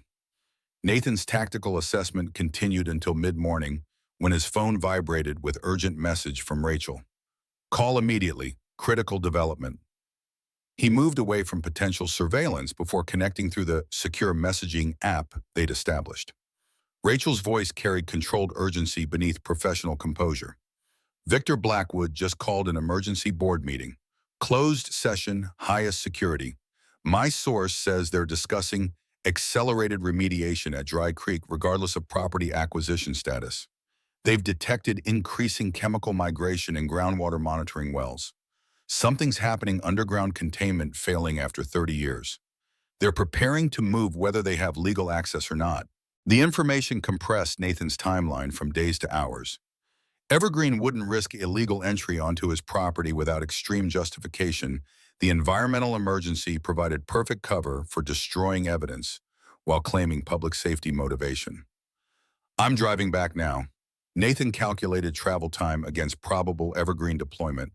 How long before they move? Rachel's voice tightened. Source says equipment already mobilizing. Heavy machinery being positioned near your property line. They're claiming emergency response protocols under EPA special provisions. Local authorities have been notified to expect activity, but told to maintain perimeter security, only no civilian access, no media. The perfect containment operation, literal and figurative. Nathan accelerated mind racing through countermeasures. Prevent their access, they'd cite environmental emergency. Allow access, all evidence would disappear under remediation protocols. Legal injunctions would take too long arrive after critical evidence was already removed. Rachel continued confirming his assessment. They're setting this up to appear as responsible corporate environmental action, regardless of outcome. Blackwood has scheduled press conference for tomorrow morning announcing proactive cleanup initiative, addressing legacy contamination from previous government operations. Nathan processed this with cold clarity. Evergreen intended to control the narrative, completely transforming from perpetrator to public savior through carefully managed disclosure. The strategy would work unless disrupted by competing information from credible sources. One final development. Rachel's tone suggested she'd saved the most significant information for last. Diana Blackwood resigned from the board this morning during the emergency session, walked out after heated argument with her brother. Source says she was opposed to the accelerated timeline, wanted full disclosure and proper notifications to affected communities. The information crystallized Nathan's developing strategy. Diana Blackwood represented the conscience. His operation required insider knowledge combined with apparent ethical concerns. Finding her before Victor neutralized her potential testimony became immediate priority. Nathan ended the call focused entirely on reaching his property before Evergreen's operation commenced. 3 hours of high-speed driving compressed into a blur of tactical planning and strategic calculation. By the time he turned onto the gravel road leading to his trailer, afternoon shadows stretched long across the valley, painting the landscape in stark contrast that matched the approaching confrontation. The heavy machinery Rachel had mentioned stood visible at his property line: excavators, containment vehicles, personnel in hazmat gear, establishing perimeter control. The corporate resources deployed suggested operation scale far exceeding normal environmental remediation. This was military-grade mobilization disguised as corporate responsibility. Nathan parked at the trailer's edge, establishing visible presence on his property while documenting the assembled forces with cell phone camera. The response came immediately, 2 security personnel approaching with professional caution, maintaining non-threatening posture, while clearly prepared for potential confrontation. Mr. Foster, the lead security officer, maintained polite formality despite the implicit threat in his positioning. We have an environmental emergency situation developing on adjacent property. Victor Blackwood requests immediate consultation regarding access permissions and compensation arrangements. Nathan recognized the script reasonable request masking predetermined outcome. He matched the professional tone while documenting the interaction on his still recording phone. I'd be happy to discuss arrangements with Mr. Blackwood directly. Please have him meet me at my property line. The security officer's momentary hesitation revealed deviation from expected protocol. Nathan's cooperation anticipated, but not his specific terms. The officer retreated to communicate with superiors, returning moments later with modified approach. Mr. Blackwood will meet you at your trailer in 15 minutes. He asks that you prepare any documentation related to your property boundaries and water rights for review. The request confirmed Evergreen's legal strategy, establishing maximum control through existing easements and water access provisions before physical entry. Nathan nodded agreement, returned to his trailer, and used the brief window to implement necessary preparations. Victor Blackwood arrived precisely on schedule, emerging from his white SUV with corporate commander confidence. At 52, he carried his father's authoritative presence, enhanced by decades of personal power accumulation. His tailored suit presented incongruous formality against the Montana landscape, a deliberate reminder of the worlds he controlled beyond this valley. Mr. Foster. Blackwood extended his hand with practiced warmth that never reached his calculating eyes. I appreciate your willingness to discuss this urgent situation. We have a developing environmental concern that requires immediate action to prevent watershed contamination. Evergreen is prepared to offer substantial compensation for temporary access to portions of your property. Nathan accepted the handshake with military formality, assessing his opponent through the brief physical contact. Blackwood projected absolute confidence, the demeanor of someone accustomed to obstacles dissolving before corporate resources and personal authority. You'll understand if I seem cautious given recent events. Nathan maintained professional tone while establishing boundary expectations. My property has experienced concerning intrusions lately. My dog was poisoned. My daughter hospitalized after exposure to contamination your company has historically denied existing. Blackwood's expression registered momentary surprise before recalibrating to concerned corporate responsibility. Those are serious allegations requiring proper investigation. Precisely why our environmental team needs access to identify any potential contamination sources and address them properly. As for intrusions or threats, I assure you, Evergreen condemns such actions unreservedly. The denial came with practiced sincerity, plausible deniability maintained through careful language. Nathan recognized the technique from military briefings where official statements diverge from operational reality by precise semantic distances. Let me be direct, Mr. Blackwood. Nathan shifted to confrontational stance, abandoning pretense of negotiation. I know about Dry Creek, the explosion in 1989, 17 dead in the migrant camp, the chemical weapons precursors your father's company helped develop and then buried when containment failed. My memory's returning, despite your company's efforts to erase it. Blackwood's composure flickered momentarily, calculation visible as he assessed this unexpected development. His recovery came with corporate precision, neither confirming nor directly denying specific allegations. Historical operations at government facilities involve complex situations often misunderstood without proper context. Evergreen's current concern is preventing any potential environmental impact from legacy infrastructure. Whatever your personal history with the site, surely we share interest in protecting the watershed from possible contamination. Nathan recognized the deflection strategy, redirecting from historical accountability toward future-focused environmental protection. The approach would prove effective with most opponents, particularly those without direct evidence contradicting the narrative. I have Harold Mitchell's complete records. Nathan watched Blackwood's expression carefully as he delivered the information. Internal memos documenting deliberate containment failure. Medical records tracking health impacts over 30 years. Your father's direct orders to seal water access despite knowing civilians remained in the contaminated zone. The reset procedure used on personnel who objected. All preserved and distributed to multiple secure locations. The impact registered visibly despite Blackwood's corporate discipline, momentary widening of eyes, infinitesimal tension in jaw muscles.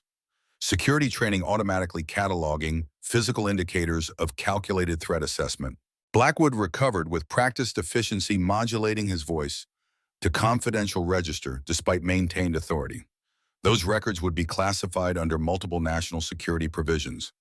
Possession alone constitutes federal offense.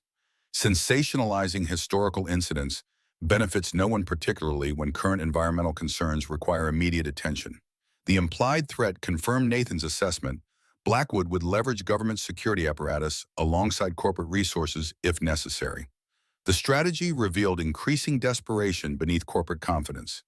"I'm not interested in sensationalizing anything." Nathan maintained direct eye contact, establishing dominance in the exchange. "I want truth and accountability, medical monitoring for affected communities, compensation for 30 years of denied health impacts, public acknowledgement of what happened here." Blackwood's laugh emerged without humor. "Corporate incredulity at unreasonable demands. You're proposing corporate suicide based on selective interpretation of classified historical operations. Evergreen has legal teams specifically dedicated to addressing such speculative claims. Meanwhile, actual environmental concerns require immediate action regardless of historical disagreements." The statement confirmed Nathan's timeline assessment. Evergreen intended immediate property access independent of his cooperation. Their legal justification presumably prepared, requiring only nominal negotiation attempt before implementation. "I've arranged something that might change your perspective on available options." Nathan maintained calm certainty despite Blackwood's dismissive response. "The Flathead Gazette is running Rachel Martinez's complete investigation tomorrow morning. Chen's toxicology results confirming ongoing contamination with specific chemical signatures matching Dry Creek facility components. Harold Mitchell's testimony about deliberate containment failure and subsequent cover-up. My recovered memories of the reset procedure used to silence objectors." Each element landed with visible impact on Blackwood's calculating expression. Nathan continued with measured precision. "Copies have been distributed to state and national media outlets, federal oversight agencies, and environmental advocacy organizations released contingent on my daily verification code. Any interference with me, my family, or my property triggers immediate distribution of all documentation." The information warfare approach registered exactly as intended, Blackwood reassessing threat vectors with corporate ruthlessness. His response came after careful consideration, voice modulated to private negotiation rather than public record. "You're creating unnecessary complications in an already complex environmental situation. Whatever historical grievances exist, current containment failure presents immediate public health risk. Preventing watershed contamination benefits everyone, regardless of corporate liability concerns." Nathan recognized the partial concession acknowledgement of liability considerations entering the equation alongside environmental protection. The tactical adjustment suggested potential negotiation pathway. "I agree completely about preventing further contamination." Nathan maintained focus on shared objective while establishing his leverage position. "That's why I've provided Chen with comprehensive soil and water samples for independent analysis. Transparency serves both environmental protection and accountability goals.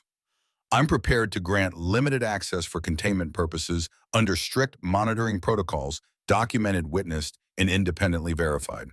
Blackwood's expression revealed the corporate calculation beneath public concern, weighing operational necessity against liability, exposure, reputation, damage against environmental imperative. His response emerged with practiced reasonableness, masking clear frustration. Supervised access creates unnecessary operational complications and delays critical environmental response. Nevertheless, Evergreen can accommodate reasonable oversight provisions given the emergency circumstances. Our legal team will prepare appropriate documentation immediately. The concession represented tactical victory rather than strategic resolution, Blackwood yielding minimum necessary ground while preserving maximum operational flexibility. Nathan recognized both the opportunity and its limitations. "Have the documents prepared for review by my attorney tomorrow morning." Nathan established timeline control, asserting authority within the negotiation framework. "Meanwhile, I expect all Evergreen personnel to maintain the property boundary perimeter. Any unauthorized entry will trigger both criminal trespass charges and immediate media release of all documentation." Blackwood's agreement came with corporate precision, acknowledging boundaries while preserving operational options.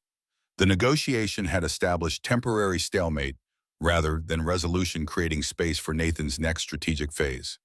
As Blackwood returned to his vehicle phone, already against his ear, issuing revised instructions to waiting personnel, Nathan's own phone vibrated with incoming message from Rachel. Diana Blackwood requesting meeting. Says she has final evidence about father's role. Tonight, 8 p.m., Clayton Riverside Park. The development confirmed Nathan's strategic direction family division within Evergreen, creating crucial leverage opportunity. Victor Blackwood's corporate facade concealed personal mission, protecting family legacy. Diana potentially represented the opposite impulse, revealing truth, regardless of family consequence. Night settled across the valley as Nathan drove toward Clayton, tactical awareness heightened by understanding of the stakes. Diana Blackwood potentially offered the final component required for complete exposure, insider testimony, confirming corporate knowledge and deliberate cover-up, extending from Charles Blackwood's original decisions to Victor's ongoing protection operation. The chess game had entered its final phase pieces, positioned for resolution. Nathan recognized that environmental necessity would eventually supersede his property rights, regardless of legal maneuvers. The containment failure Evergreen feared represented genuine public health threat alongside corporate liability concern. Victory would come not through preventing remediation, but ensuring it occurred under transparent conditions with full accountability for historical actions. As Nathan's headlights cut through gathering darkness toward Clayton, the weight of 30 years of buried truth pressed against him with physical force. The confrontation between past and present, between corporate power and individual determination, approached its inevitable conclusion. Whatever emerged from the buried facility at Dry Creek, the explosion of truth promised contamination far beyond chemical compounds, the kind that transformed understanding of institutional power and the cost of silence. Riverside Park existed in twilight limbo, too open for truly covert meetings, yet public enough to discourage obvious confrontation. Diana Blackwood waited on a bench overlooking the Clark Fork River, her composed elegance at odds with surroundings designed for family picnics rather than corporate confessions. Unlike her brother's power-projecting attire, Diana favored understated quality cashmere and practical boots, suggesting someone who valued substance over appearance. Nathan approached with calculated caution, assessing sightlines and potential surveillance positions before committing to the meeting. Diana watched his military assessment with knowing eyes, her slight smile acknowledging shared understanding of the stakes. "You move like someone expecting ambush." Diana's voice carried cultured precision without her brother's intimidation undertone. "I've taken precautions against surveillance, but Victor has resources I can't always anticipate. This conversation should remain private for both our sakes." Nathan settled beside her, maintaining position that allowed visual coverage of surrounding approaches. Diana opened a leather portfolio, removing documents with practiced efficiency. "My father left personal records separate from company archives." Her fingers traced embossed initials on the portfolio's corner. "After his suicide, Victor claimed everything related to Dry Creek, but father maintained private documentation mother gave me after the funeral. I've spent 30 years torn between family loyalty and ethical responsibility." The admission carried weight beyond the documents themselves, Diana's internal conflict representing the human dimension beneath corporate facades. Nathan recognized the courage required for her outreach, the personal cost of betraying family legacy, even for moral purpose. Diana extracted a journal bound in cracked leather, its pages yellow with decades of preservation. "My father documented everything about Dry Creek, original military parameters, subsequent classified modifications, his own ethical compromises. His final entries detail the containment failure and decision chain leading to the camp tragedy." Nathan accepted the journal with appropriate gravity, recognizing both historical artifact and personal testimony. Diana continued while he examined initial pages. "Father knew the risks of storing chemical precursors in that location. He documented safety concerns repeatedly, was overruled by military oversight. After the explosion, he initially ordered full evacuation, including the migrant camp. Colonel Vance countermanded, prioritizing equipment retrieval and classified document security. Father acquiesced despite knowing the human cost." The journal confirmed this sequence, Charles Blackwood's increasingly desperate handwriting, documenting his surrender to military authority despite personal misgivings. Later entries revealed growing horror at mounting casualty reports, administrative dismissal of collateral exposure incidents among undocumented workers. The final entry, dated 3 days before his suicide, contained simple declaration: "I cannot escape responsibility through official absolution." The children's faces remain when I close my eyes. God forgive what expedience and ambition led me to permit. Diana watched Nathan's reaction with careful assessment, her next revelation calculated for maximum impact. Victor has spent his career protecting what he believes is father's legacy, corporate reputation, family name, financial empire. But father's actual legacy was remorse and intended disclosure. His suicide came the morning he planned to provide full documentation to federal oversight authorities. The journal provided confirmation. Charles Blackwood's final outlined intentions, including scheduled meeting with Environmental Protection Agency, Criminal Investigation Division, prepared documentation and acceptance of all legal consequences for my role in decisions leading to unnecessary loss of life. Diana's voice softened with complex emotion. Victor found father's body alongside prepared testimony documents. He removed all evidence of intended disclosure before authorities arrived, reframing suicide as stress-induced breakdown rather than moral reckoning. He's been completing father's cover-up rather than honoring his final intended act. The revelation transformed Nathan's understanding of both Blackwood's siblings, Diana preserving Charles Blackwood's intended redemption, Victor corrupting it into continued concealment. The journal represented not just evidence, but family schism spanning decades. Diana continued professional demeanor framing personal pain. Current groundwater testing shows containment failure accelerating. Historical documents indicate this precise scenario in risk assessments, 30-year materials degradation timeline, followed by systematic failure. Evergreen's rush to access your property isn't just evidence removal, it's legitimate environmental emergency response alongside corporate liability management. The dual motivation confirmed Nathan's assessment, genuine environmental threat providing perfect cover for destroying historical evidence. Diana reinforced this analysis with insider precision. Tomorrow's emergency remediation announcement includes controlled narrative release, acknowledging historical military testing while absolving Corwin Industries of knowledge or liability. Minimal compensation for affected communities positioned as corporate generosity rather than obligation. Victor believes documentation destruction during remediation will prevent contradicting this narrative. Diana removed final documents from her portfolio geological surveys showing contamination spread, projected failure models, corporate response strategies. Together, they presented comprehensive picture of Evergreen's integrated approach, addressing genuine environmental threat while systematically eliminating evidence of historical culpability. The journal is yours. Diana closed her now empty portfolio with ceremonial finality. Use it alongside your existing documentation. I've provided the same materials to state environmental authorities and oversight agencies, but Victor's political connections may delay official response. Public disclosure remains your most effective leverage. Their meeting concluded with mutual recognition of altered circumstances, Diana's evidence completing Nathan's case while accelerating timeline for resolution. The impending containment failure presented both environmental imperative and strategic deadline. Whatever justice emerged would develop alongside necessary remediation. Nathan returned to his property under heavy rainfall, Montana spring finally delivering long-promised moisture with atmospheric determination. The precipitation transformed the landscape, turning dust to mud and revealing subtle topographical features previously hidden by drought conditions. Most significantly, water accumulation highlighted the drainage pattern Nathan had first noticed upon arrival, the subtle depression running from his property toward the former facility location. Duke greeted him from the veterinary clinic's boarding area recovery, evident in restored energy and alert posture. The shepherd's return represented personal victory within larger strategic concerns, family protection amidst continuing confrontation. Nathan settled the dog in his truck, evidence secured beside him, and drove through intensifying downpour toward his increasingly threatened property. The storm transformed from steady rainfall to genuine meteorological event. During the journey, lightning fracturing night sky while thunder provided percussive accompaniment to wind-driven precipitation. Weather alerts interrupted radio forecasts with flash flood warnings throughout the watershed, including Dry Creek Valley.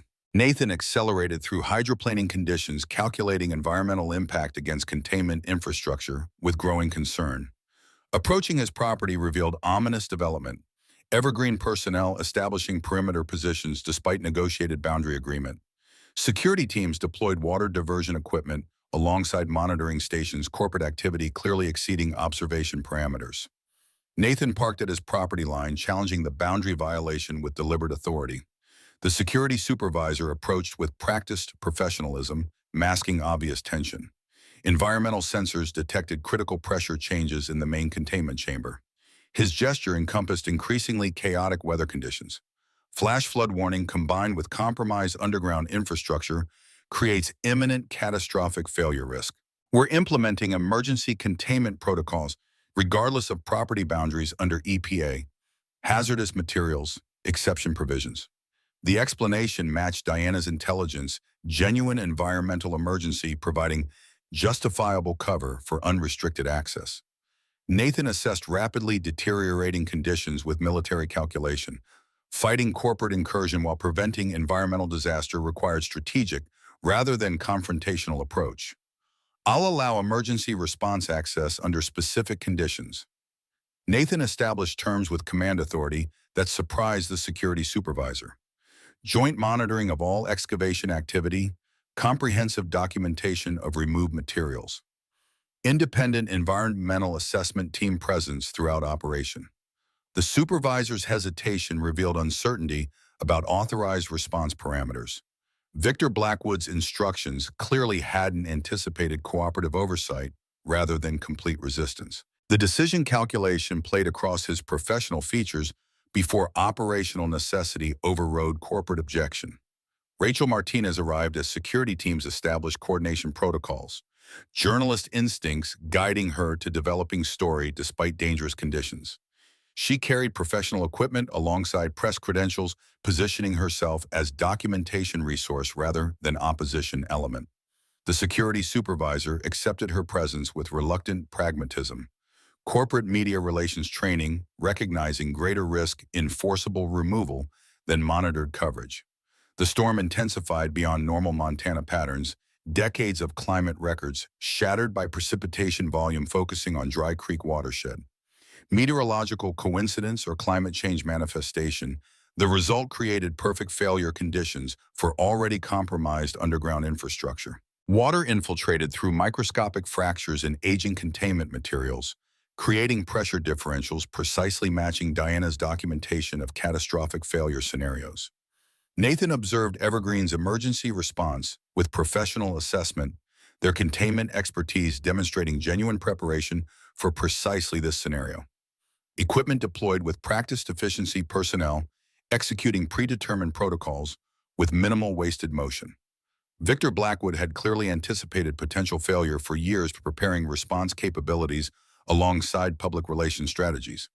The inevitable occurred at precisely 2:17 a.m. according to Evergreen monitoring equipment, primary containment pressure exceeding structural integrity parameters through combination of water intrusion and material degradation. The initial breach registered as subsurface tremor, followed by pressure release, visible as mud geysers erupting through saturated soil behind Nathan's property.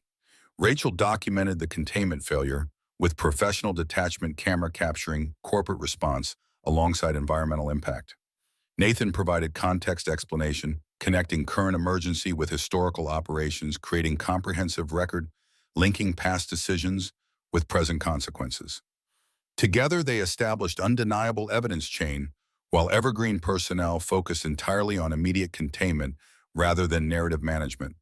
Dawn revealed transformed landscape overnight, rainfall creating temporary water features throughout Dry Creek Valley, including substantial pool formation at the former facility location.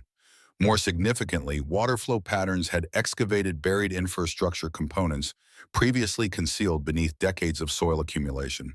Concrete foundation elements, pipeline sections, and containment vessel fragments emerged through natural hydrological processes beyond corporate control. Most damning among revealed evidence, water erosion exposed a subsurface room containing filing cabinets and storage containers, emergency documentation repository, apparently forgotten during facility decommissioning. Evergreen personnel attempted restricted access designation, but Nathan's established oversight conditions prevented unilateral exclusion of independent documentation. The repository contained comprehensive operational records, testing protocols, chemical component specifications, contamination incident reports with victim identification. Most critically complete documentation of intentional memory suppression procedures conducted on military personnel who threatened operational security through ethical objections. Nathan's own medical file emerged among comprehensive records, detailed documentation of reset procedure methodology, psychological evaluation noting his inappropriate prioritization of civilian welfare over mission parameters, and post-procedure monitoring confirming successful integration of modified memory framework with complete suppression of contradictory recall. Rachel's photography captured these records alongside continued remediation operations, creating irrefutable evidence package, connecting historical actions with current environmental consequences. The documentation rendered Victor Blackwood's planned narrative release obsolete before implementation truth emerging through physical evidence beyond corporate control capability. Local and state environmental authorities arrived by mid-morning, their response delayed by storm conditions, but jurisdiction unquestionable once on site. Federal oversight agencies followed through established protocols, the scale of contamination and historical military connection triggering multi-level government response. Victor Blackwood arrived as official containment operations superseded corporate control, his carefully maintained corporate composure visibly deteriorating as remediation separated from narrative management. Nathan intercepted Victor away from official operations, offering private conversation rather than public confrontation. The corporate executive accepted with calculated reassessment, recognizing change parameters requiring strategic adaptation rather than continued resistance. Your father intended confession and accountability before his death. Nathan maintained direct factual approach rather than accusation or moral judgment. Diana provided his journal and planned disclosure documentation. You've spent your career preventing what he ultimately wanted: truth and responsibility. Victor's response revealed complex humanity beneath corporate facade, genuine pain alongside stubborn pride. My father built something meaningful from nothing, created technologies and infrastructure that served genuine purpose. One mistake, one containment failure shouldn't erase decades of contribution. I protected his legacy from simplistic villainization. The justification reflected sincere belief rather than cynical deflection. Victor's lifetime dedication to protecting family reputation stemming from filial devotion rather than mere corporate interest. Nathan recognized the tragedy within Victor's misguided protection, betraying Charles Blackwood's final wishes while believing himself loyal son. Your father understood something you missed. Nathan indicated remediation operations surrounding them. Environmental authorities establishing comprehensive response protocols. Legacy isn't reputation preserved through concealment. It's impact acknowledged through honesty. He chose accountability in the end. You prevented it for 30 years. The confrontation concluded without resolution, Victor neither conceding ethical failure nor accepting responsibility for prolonged cover-up. His departure carried complex emotional weight beyond corporate defeat, a man confronting lifetime misalignment between intention and impact. Whether personal reflection might eventually yield insight remained uncertain, though Diana's measured observation of her brother's exit suggested familial understanding beyond Nathan's assessment capacity. The following weeks transformed Dry Creek Valley through concentrated remediation efforts.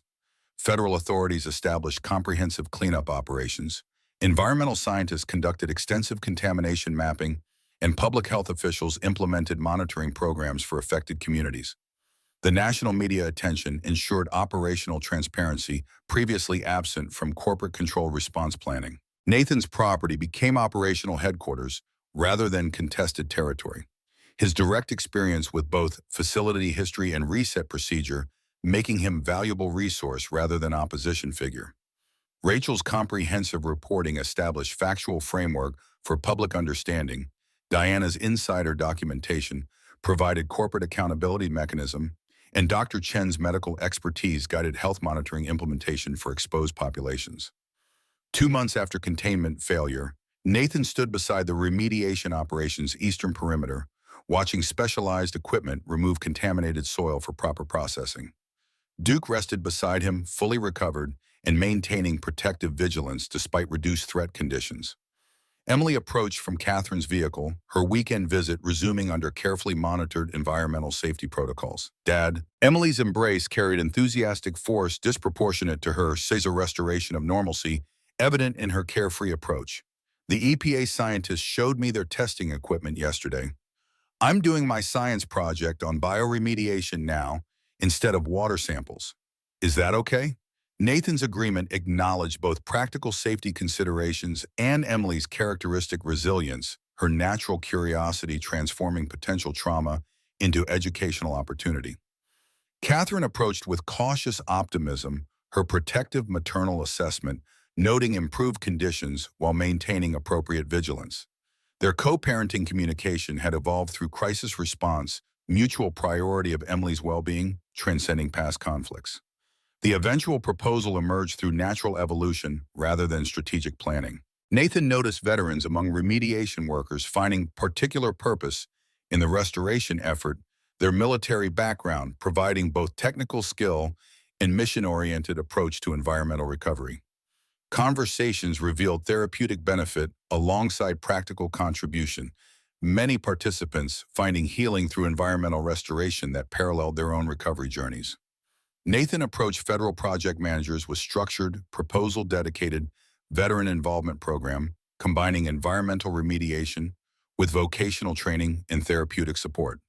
The concept resonated with multiple agency priorities: veteran employment initiative, environmental justice implementation, and community healing, following corporate accountability resolution. The Veterans Water Project received initial approval 4 months after containment failure, with Nathan appointed implementation coordinator based on his unique qualification intersection, military background, direct facility knowledge, and property ownership within affected area. The program expanded beyond immediate remediation to comprehensive watershed restoration, creating sustainable infrastructure while addressing historical environmental injustice. Diana Blackwood provided critical support through both personal resources and corporate influence, her position as Evergreen's new CEO following Victor's negotiated resignation, enabling institutional accountability without company destruction.